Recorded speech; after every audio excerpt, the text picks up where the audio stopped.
আসসালামু আলাইকুম। পার্বত্য চট্টগ্রাম ঘিরে নানান তথ্য এই অন্তর্বর্তী সরকারের সময়টাতে আমরা পাচ্ছি, তবে বিষয়গুলো জাতির সামনে পরিষ্কার না। আজকে যে তথ্য সামনে এসেছে, এই তথ্য আসলে কি বার্তা দিচ্ছে? এই যে আমরা ফেসবুকে রিউমার শুনছি বা গুজব ভাবছি যে চট্টগ্রাম আসলে দখল হয়ে গেছে, চট্টগ্রাম যে পার্বত্য অঞ্চলের এরিয়াগুলো আমাদের বাংলাদেশ সরকারের কন্ট্রোলে নাই, সেনাবাহিনীর কন্ট্রোলে নাই, কথাগুলো কি আসলেই সত্য? কারণ 20,300 পিস পোশাক আর্মির জন্য, কোন আর্মি? কুকি চীন আর্মি তৈরি হচ্ছে কোথায়? খোদ চট্টগ্রামে একটা কোম্পানিতে। তাহলে তাদের সেনা সদস্য কত এই কুকি চীনের? আপনি জাস্ট আইডিয়া করতে পারছেন? আমরা চাই বিষয়গুলো নিয়ে সরকার পরিষ্কার একটা বক্তব্য দিক, নয়তো গুজবগুলো আরো 10 গুণ ছড়িয়ে যাবে। দর্শক, পার্বত্য চট্টগ্রামে কুকি চীন একটা বিচ্ছিন্নতাবাদী সংগঠন। আপনারা অনেকেই জানেন কুকি চীন ন্যাশনাল ফ্রন্ট মানে কেএনএফ, যাদের সাথে আমাদের সেনাবাহিনীর প্রায় লড়াই চলতো, কিন্তু গেল কয়েক মাস যাবত এই কেএনএফ এবং সেনাবাহিনীর মধ্যে আর কোনো খবর আমরা এরকম পাচ্ছি না। এরই মাঝখানে খবর আসলো চট্টগ্রামে একটি পোশাক কারখানা থেকে পার্বত্য সশস্ত্র বিচ্ছিন্নতাবাদী সংগঠন কুকি চীন ন্যাশনাল ফ্রন্টের জন্য 20,300 পিস ইউনিফর্ম তৈরি হচ্ছে। পুলিশের কাছে গোয়েন্দা তথ্য ছিল, সেখানে অভিযান চালালো, তারপর পোশাকগুলোর সত্যতা মিলল। 20,300 পিস ইউনিফর্ম জব্দ করেছে পুলিশ। প্রশ্ন হচ্ছে, এর আগে আরো কোনো চালান কি গেল? এটা কততম চালান ছিল, অথবা কবে থেকে চলছে? ঘটনাটি কিন্তু প্রায় 10 দিন আগের। গত 17ই মে চট্টগ্রাম নগরীর বাইজিদ বুস্তামি থানার নয়াহাট এলাকায় অবস্থিত রিংবো অ্যাপারেলস নামক একটা পোশাক কারখানায় অভিযান চালায় নগর গোয়েন্দা পুলিশ। কারখানা থেকে পোশাকগুলো জব্দ করা হয় 17ই মে, কিন্তু বিষয়টি জানাজানি হয়েছে গতকালকে। অভিযানে কারখানার মালিক শাহিদুল ইসলাম সহ 3 জনকে গ্রেপ্তার করা হয়।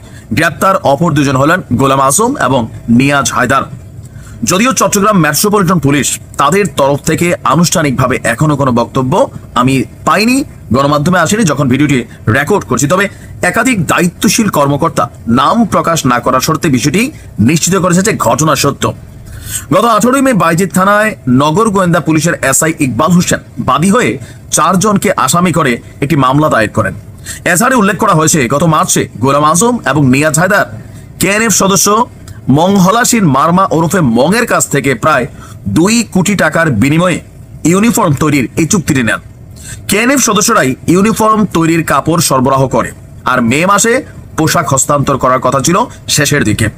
নাম প্রকাশ না করার শর্তে সিএমপির একজন ঊর্ধ্বতন কর্মকর্তা বলছেন, আমরা নিশ্চিত হয়েছি কারখানায় তৈরি পোশাকগুলো কুকিচিন বিদ্রোহীদের জন্যই বানানো হচ্ছিল।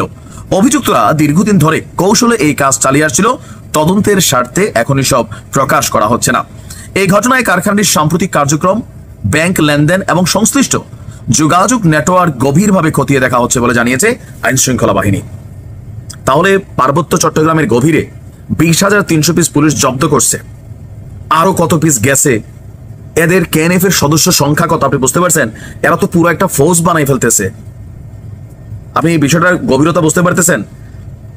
অন্তর্বর্তী সরকারের এই সময়টাতে পার্বত্য অঞ্চলগুলোর কি ঘটছে আমরা জানতে চাই, সেখান থেকে স্টেটমেন্ট চাই, ক্লারিফিকেশন চাই যে এই অঞ্চলগুলো আমরা কতটুকু নিয়ন্ত্রণ করতে পারছি। আগে আমরা প্রায় দেখতাম শেখ হাসিনার সময় সেখানে র্যাবের, সেনাবাহিনীর, পুলিশের যৌথ অভিযান চলতো, এখন কি চলে? গণমাধ্যমে খুব বেশি খবর পাচ্ছি না। যতদূর শুনি ফেসবুকে গুজব না সত্যি জানিও না, যে সেখানে সন্ধ্যার পর সেনাবাহিনী চেকপোস্ট সরাই নিতে হয়, দিনের বেলা রাখতে হয়, কার নির্দেশে কি হয় আমরা এগুলো জানি না। এগুলো ফেসবুকে গুজব হিসাবে ভাইবা নিচ্ছি। সঠিকটা আমরা জানতে চাই, সঠিকটা না আসলে গুজব ছড়াবে। চট্টগ্রাম কি হাতছাড়া হয়ে গেছে বাংলাদেশের? পাহাড়িদের দখলে না, মানে কুকিচিনদের দখলে? এরার মধ্যে এক গ্রুপ আছে ভারতের এজেন্ট, একটা আছে মিয়ানমারের, একটা আছে চীনের। কার দখলে গেছে? সরকারের পক্ষ থেকে আমরা এটার স্পষ্ট একটা ব্যাখ্যা চাই। ভালো থাকুন।